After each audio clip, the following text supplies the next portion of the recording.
You're watching the Wellness Hour, news that makes you healthier. I'm Randy Alvarez. Today's topic, replacing missing teeth with dental implants. According to my first guest, nobody should be wearing a loose-fitting denture. With us, we have Dr. Douglas Wright. Dr. Wright, welcome to the program. Hello, Mr. Alvarez. How are you? Good, good. Now, I know you brought a lot of photos, so we'll get to as many of those as possible. Sure. But for people that don't know your practice, who's the typical implant patient? I'm looking for two kinds of patients. One patient is a patient who has no teeth. And we know about 60 million people in the United States have no teeth. Okay. And they kind of fall off the radar screen as far as the dentist goes. And the other type of patient there are patients in my life who I've seen over the years, Randy, who know they're heading for dentures, who think they're heading for dentures, and I can help them. The kind of symptoms they had, the people I'm talking about that are heading towards dentures are suffering. They have bleeding gums, they have cavities, they go to the dentist again and again and again. They get repeated treatment that doesn't seem to satisfy them. They don't have a confident smile. They're not enjoying life as much as they think they should. That's the people I'm looking for. Okay, and the denture wearers, you say you could almost help the most. What do you mean by that? I don't think when I was in dental school, we were taught nobody's going to wear a denture just attached to nothing in the future. Well, Randy, the future's now. Okay. We can attach dentures to implants in your mouth and give you a whole new outlook on your life. It changes everything, Randy. So it's more than just teeth. Oh gosh, yes. It's your smile. It's what you choose at the restaurant. You know, a lot of patients, they go to the restaurant and they don't have comfortable, confident teeth. They look at the menu, they have to figure out what can they eat, not what they want to eat. Okay. This changes everything. All right, now, are there a lot of people wearing dentures where you are? Like in like 100 miles of your practice? Oh my gosh. We could fill a sports stadium, like the stadium at Virginia Tech, Lane Stadium, 65,000 people. I did the math. We could fill that stadium with people who are wearing dentures and then some. Okay. No doubt about it. So if implants are so good and there's so many people wearing a denture or headed to dentures, why aren't they all coming in to get a new set of teeth supported by implants? What's your take? Well, things have changed so much in the last 10 years. Many of these patients have dentures and they just fall off the face of the earth. They don't come to the dentist. Okay. So they don't know what's available and they haven't had a chance for a dentist to talk to them. Randy, you have to understand what the life of a lot of these patients is like before they got their teeth out. Okay. They went to the dentist time and time again. There were crises right before Christmas. They had 2 teeth taken out. They had a root canal that failed. They had other issues in their life. They couldn't smile at their kid's wedding. And finally they got their teeth out. And finally they got a denture and they thought, no more of that. I'm not going to have to go through that anymore. But what happens is, you know, and other people know, that the gums change their shape. And as the gums change their shape, the denture fits poorly. It doesn't fit as well. Okay, and then your mouth was never designed to have plastic sitting on the gums and give you any kind of biting force at all. These patients who wear dentures, they can't eat a carrot. They can't eat an apple. Not the way you and I eat it. I know a couple of denture wearers. They never complain about anything. Right. Why? Well, let me tell you what. You come to my office and you can hear them complain, because they complain to their dentist all the time. Right. Okay. Good point. Not to me. They're not going to tell me. An upper denture, sometimes we can get a satisfactory result. With a lower denture, almost never. Almost never. So, is this the future of dentistry for sure? Like the future 20, is now. 30 years, no more traditional dentures. Everything will be attached. Of course. Of course. Okay. All right. I mean, everything in our life is changing, and it's changing quickly. The same technology that brings you the cell phone, smaller, cheaper, more reliable, is happening in dentistry. It's a crazy, wonderful world. How old can you be to do this? Oh my, I've got patients in their 90s, Randy. I have a wonderful lady, and I got to be careful I won't mention her name, but she came to my office. She's 93. Her husband. Why would a 93-year-old want to do this? Her husband's 92. You know what she said to me? What? I like younger men. But they came in the office and sat down. Now, I'm going to answer your question. Why would a 93-year-old woman want to do this? Because when she goes to dinner in the afternoon, and she can't sit with her friends anymore. Randy, this woman's daughter told me that her friends were her whole life, but she won't sit at the table with her friends anymore because she can't eat the food because the staff where she lives in the assisted living home are putting her food in a blender. Okay. Okay. Wow. So we were able to get her denture supported with a couple of implants. Very careful. I talked to her physician, made sure we had all our ducks in a row before we did the work. But within a week, she was joining her friends again. She was eating regular food again. Her life had improved. And this is the beautiful thing about what I do. So age doesn't really matter? Like no, age does not matter, period. So 75 is young? Oh, in your God, practice? yes. Oh, and that's the other thing. I'm glad you brought that up. You know, the fastest growing cohort in my practice are people over 90. And you ought to meet some of these Really? people. Man, they drive to the office. See, you don't realize it. You know why you don't realize it? A lot of these people look like they're 70.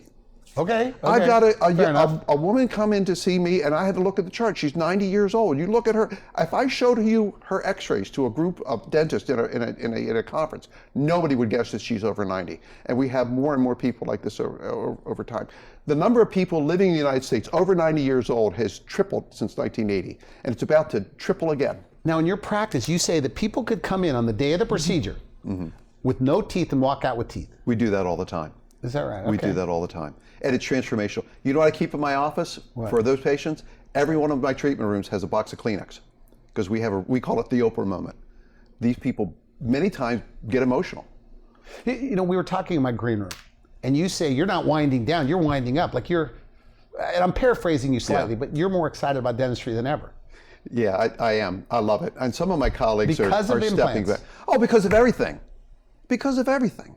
You know, some of my colleagues are stepping back and I'm stepping up. I love what I'm doing. I just came back from Vienna, Austria, and I had 3 great days where I spent time in the office of one of the foremost oral surgeons in Europe, showing me some of the tricks and some of the ways that he works with patients. For implants? For dental implants. Is there that much to it? Oh my gosh, there's so much to do it. But the cool thing about it is once you get the implant thing, you have to understand implants are part of an overall plan for the patient. Okay. And the plan is prosthetic. In other words, the plan is get you your teeth, get you your smile, make sure you can eat the foods that you want. And implants are a tool in that. Okay. So if you don't have your smile, if you can't eat what you want to eat, you need to talk to me and we can see what we can do to help you. Implants will probably be part of the plan. Yeah, but isn't it true? I mean, if you've been wearing a denture for like 10 years plus, you don't have enough bone to do this. There's 2 things happening in your question I need to touch on. Okay. One is that the technology is changing. We can do more with smaller and smaller implants, okay? But the other thing that's changing is the patient's changing. So the patient who tells me at 35 years old when I got my dentures, they fit well. Now at 60, they don't fit. That's because his gums have changed, not because the talents of the dentist has changed, okay? You know, that 60-year-old man is still looking for the dentist who took care of him when he was 35. So you can still do it. So you could still do it. If somebody's been wearing a denture 10, 15 years, you can do it. Oh yes, okay. We can help everybody. Now there are limits to what we can do, but things have changed so much that if you're sitting out there watching this thinking, I'm not sure, I probably can't wear a denture, you need to come by and talk, okay? In my practice, we do a free consultation. All right. I mean, you walk in, we'll take a CAT scan, evaluate the bone, talk to you about what you want, spend an hour with you. Randy, it's free. Okay. Free. So know your options. Oh, of course. That's what the free consultation is about. It's just so you get an idea to understand your options. You think where you are, you could wipe out dentures? No, I'll never get to the bottom of the stack. There are just so many people who need this. Sure. Yeah, but what about people with gum disease, periodontal disease, bleeding gums, bad breath, loose teeth? Are their gums too bad to do this? If you're so serious that you've lost all your teeth from gum disease, implants are the answer. Okay. Because just the shape of the teeth and the way that your teeth interacts with your body is different than implants. So we can get implants in there and your gums are strong enough. And I've heard this before, Randy. People come to me and say, you know, I don't really think I can do this because I lost all my teeth because I had horrible gums. Your gums are good. Okay. We can work with you on that. Do it all the time. Is that right? Yes, sir. Okay. Now you brought some photos. What are we looking at over here? This is my friend. I'm not going to. I got to be careful. I don't want to say his name. Okay. But this is my buddy. And I want you to look at this picture. He had no teeth. He was losing most of his teeth on the top. He was very frustrated because he had a plate that he wore that he kept losing, Randy. Guess why? He wouldn't keep it in his mouth. It didn't fit properly. Like a partial kind of a denture. Yeah, it was a partial, and then he had another one, and then he had another. He had 3 of them. He was very, very frustrated. So look at that picture again, and look at what he's got. He's got a great beard, and he's smiling because I asked him to, but he doesn't smile like that naturally. But he's one of these guys, Randy, he really looked good with a beard. Okay. This is post-op after I did his teeth. Look what he did. Wow. Looks He's like a good-looking guy. Looks Right. like a different guy. He's shaved. Why do you think he shaved, Randy? Because he likes his smile. You know what he said to me? And he sat in the chair. I'll never forget this. He said, Dr. Wright, I'm going to tell you something. People treat you different when you have a smile. Wow, People treat you different. Now, he's in business for himself. In his business, he has to talk to a lot of men who are very, very affluent. That's all I'll say about it. but it gave him confidence, and it gave him an ability to approach people and approach the world without that thing that was holding him back. And we talked about this a little bit before I came on your show, about some people have this thing that holds them back. And it may be, so many different things, but so many times in my practice, I see a man or a woman who comes in and you can just tell that there's a person in there. Like an insecurity. Oh my gosh, absolutely. I mean, you've seen it. You go to a restaurant and you look at people talking and they do this while they're talking, or they do this while they're chewing. I call that the denture salute. Okay, and we see it all the time. Okay. Well, it's 1 in 4, 1 in 5 people in this country are wearing some kind of plate. And you could spot them. Oh, the denture wearers. a mile away. But you can't go up to them and say, "Hey, I can give you a brand new set of teeth, supported by implants." I'll tell you another story. Well, you know, I'm from the Shenandoah Valley, and we have a lot of very hardworking people in ministry in the area. They have small churches, big churches. One of my, you asked me, who comes to you for this kind of care? I have a lot of pastors in my practice, okay? And the reason they come to me is that they need that security. Now you think about a pastor, you think about a pastor in a small church, okay? Friday night he gets a phone call at 10 o'clock at night. He's got to come down to the hospital. Somebody in his church has been in an accident, okay? He's there maybe till 2 in the morning with the family, helping them sort it out. Saturday morning, 10 o'clock, he's got a wedding, okay? Or maybe no, he'll have a funeral in the morning.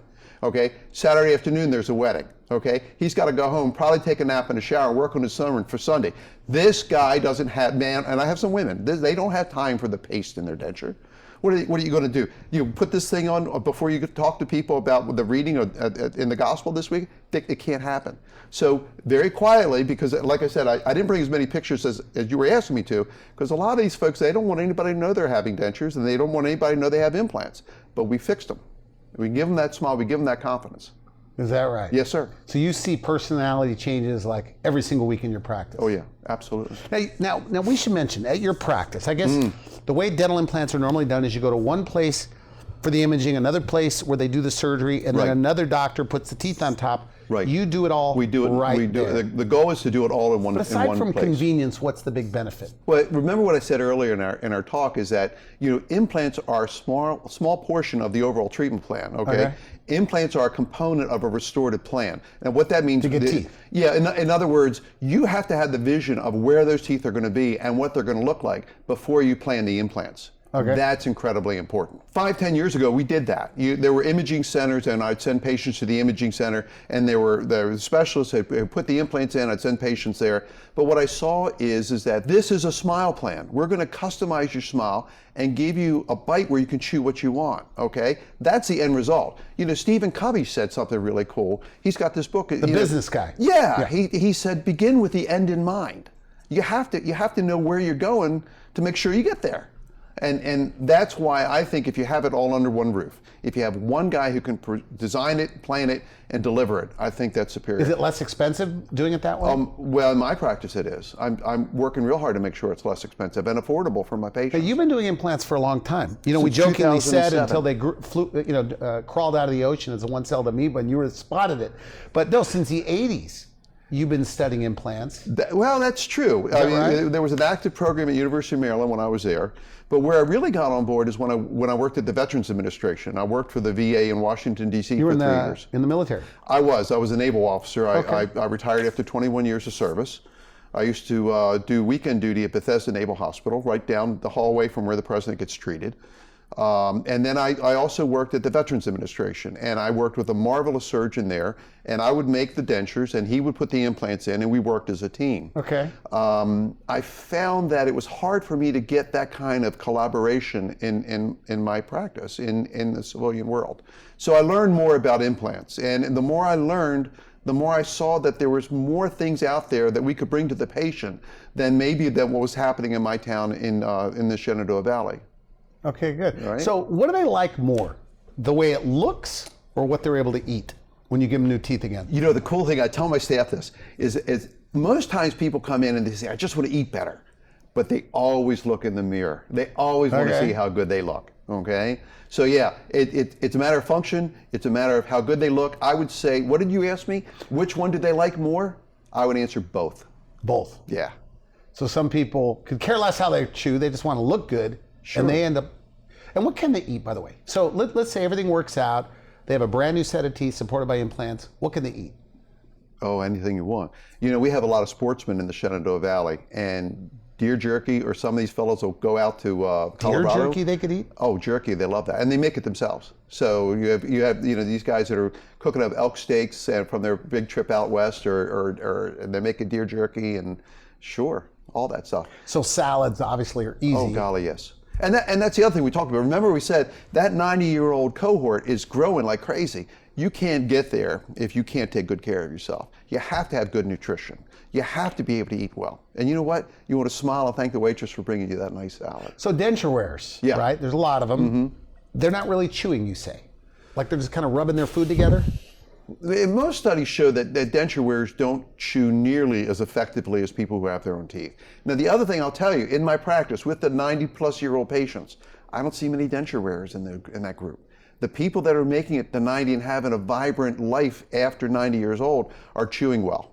Okay. Period. Randy, would you do me a favor, please? Go back to the before and after of the fellow with the beard that I showed you, All okay? right.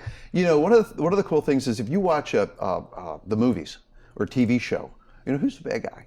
Bad guy doesn't smile. If he smiles, he's got a bad smile, or he's got an evil smile, you know? Yeah. Okay? If the good guy, okay, the hero, got that, you know, award-winning smile. I mean, that's what we see in the movies. Yeah, poor Look at people. this guy. Like if they're trying to make a guy look poor, or a street Or person, disadvantaged, sure. they give him bad teeth. Right, sure, and just the opposite. You know, there are some actors that we talked about off camera that are known for not being able to go on camera without teeth to get that bad look about them. You know. Interesting. So, well, with him, it is a difference in visual. I mean, he looks like a different guy. he looks good, Looks and like a he different knows guy. it. Okay. He's more handsome. His for wife sure. told him, "Shave. You got a great smile." Okay, and he did it because she's right. All right. He looks younger too. Right. Yeah, You know, he does. So you say a smile can make you look more attractive. Oh, absolutely. Sure can. Think about all the studies you read. I mean, any magazine, Health and Fitness magazine, Yeah. what are the top 5 things that people look for when they meet you, right? Number 1 or 2 or 3 is always a smile. Yeah. You know, if you're single you go to a woman's magazine, what's she looking for in a man? Nice smile. Okay. You look at the cover of Vogue or some of the ladies' fashion magazines. Most times you see that smile, that award-winning smile. So your smile's never too far gone. No. You could always help somebody. Oh gosh, yes, absolutely. Especially now. You know, the telephone. You know, 10, 15 years ago, it was this box that you had in the car and you had to plug it into the lighter and all. Yeah. Now you have this elegant little thing we just keep in our pocket. It's more reliable. Right? Dentistry is the same way. Our ability to treat patients has gone exponentially every couple of years. So if you're a denture wearer and you've had them 5, 6, 7 years, and you haven't talked to a dentist, you're missing something. Now, you made dentures. Yeah. Lots of dentures in your time. Yeah, I have. If one of your patients is watching this that you made a denture for, what do you want them to know about implants? What you've heard about implants from your knowledge maybe 5 years ago has completely changed. Okay. And we can offer them. They're easier, they're better, they're more secure, and it's possible for me to give you a smile, the teeth that stay in your mouth, that don't come out.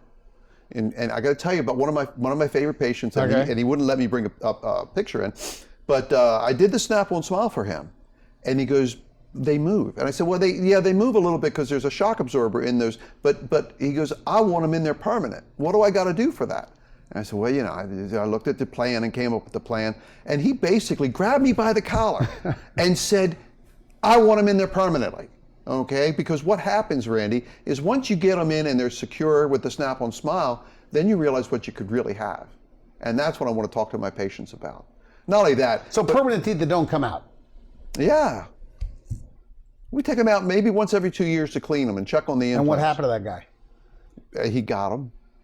He got him in there. He's permanent. He's not only is he happy, but his wife's happy. She's like, "Oh, thank you." He was worrying me to death about his teeth and how he wanted them in there permanently. When he saw himself for the first time, first of all, I felt like I finally satisfied the guy, and he was happy. He was contented. Okay, and I talked to you before. Some of these patients become very emotional.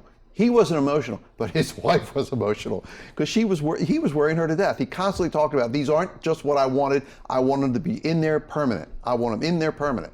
Now that's a different level of care, and we addressed that with him as we went. Okay, so even the plan can change in midstream. So it's very common that a spouse or a partner will drag the other one in. They're sick of the nagging at home. Yes, absolutely. Yes. Not only is it common, I insist on it. For the most part, I'll ask them to bring your spouse in with you. A couple times the ladies have said, my husband has never seen me without my dentures. I don't want anybody to see me without my dentures. I get that. But for the most part, I want the couples to work on it together. One of the things that I do with the patients when we do smile design is we do a try-in. I make sure that the patient sees what I see and they like what they see with their new smile. Okay. And I'll bring the spouse in for that too. And we get the spouses to be actively involved. Okay, wives are very much involved. She wants her husband to look as good as possible. Okay. Okay. And then the fellows too. They'll take a look at their wife, make sure that she gets a smile just the way she wants it. So is that common that couples come in together sometimes? Oh yes. Oh yes. We talk about the missionary patient. Many times typically the wife will come into the practice. She's so impressed and she's so pleased. She goes, I got to get my husband in here because he needs his teeth fixed. And that's a very common Guys scenario. put things off, right? Yeah, they do. To the last minute. Yeah, they do. And they don't want to be troubled, and they're not as... What seems very painful? Is pain something they're really complaining about? No. No, Okay. And that's the other thing. Randy, I did this for my mom. Okay, she had a need for dental implants. She's probably going to skin me if I say this. Okay. But she had a need for dental implants, and I treated her and then had her come to my house. And she said, Doug, I took one pain pill, went to bed, woke up the next morning, felt great. Did that for my dental assistant. She said the same thing. That's typically what I hear. If you have pain, it's only going to be a couple hours. Now, I did a case for a woman, and she was kind enough to do a TV commercial for me in my hometown. And she constantly wanted to say I had absolutely no pain. And she literally got up out of the dental chair and she went out for dinner with her husband. I said, you can't say that.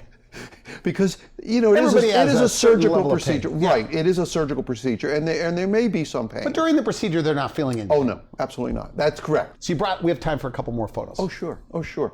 This is another friend of mine. Here's her. So you say friend, but these are your patients. You know, an old dentist taught me something, Randy. He said, my friends are my patients and my patients are my friends, okay? And when you come in, we form a friendship with you. We really do. Good, okay. But this is her first picture, and she said, Dr. Wright, I don't like my teeth, I don't like my smile, and you can see she wasn't real enthusiastic about smiling.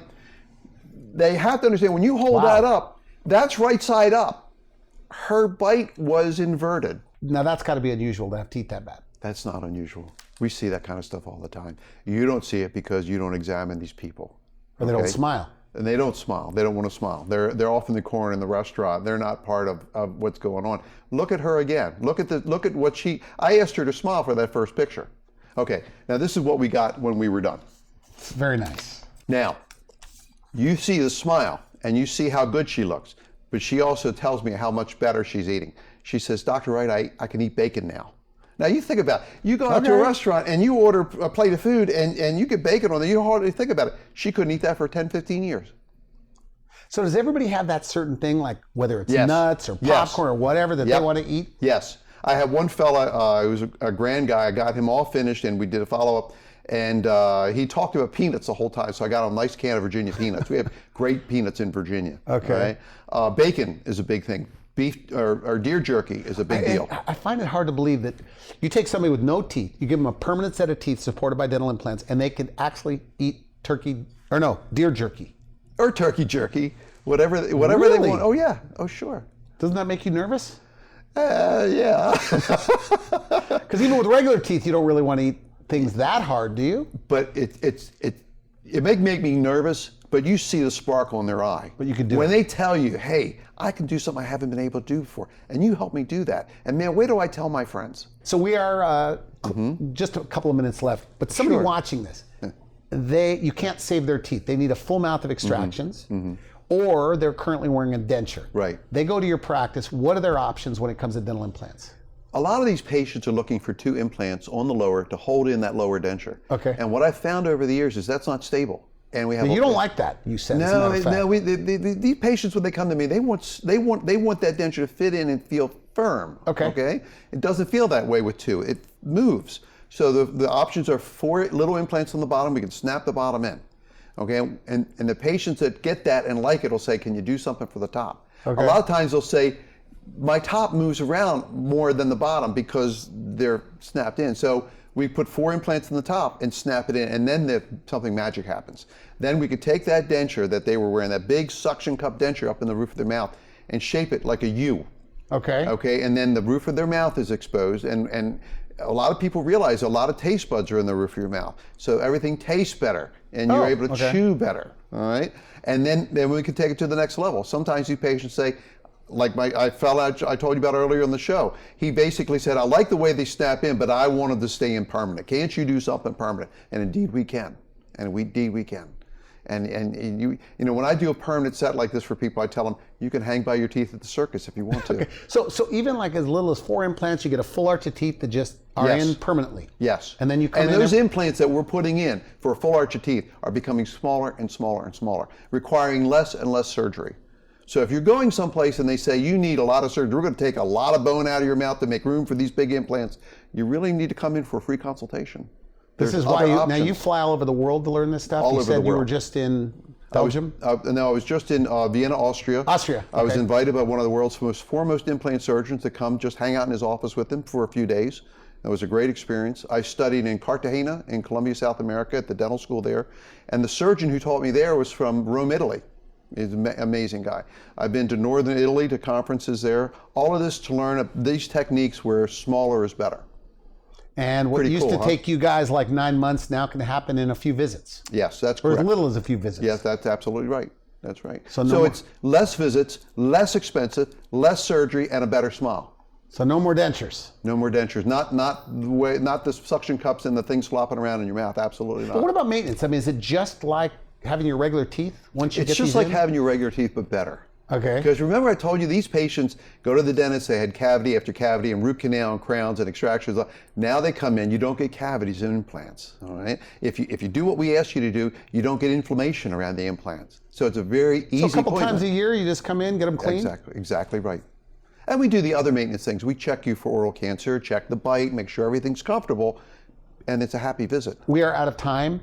Final message to, maybe they've heard your message. They have either a loose-fitting denture or really bad teeth, but for whatever reason they're afraid or they're putting it off. What do you say to them? I have a wonderful, friendly staff. It's a wonderful office in Staunton, Virginia, and we want you to come in for a free visit.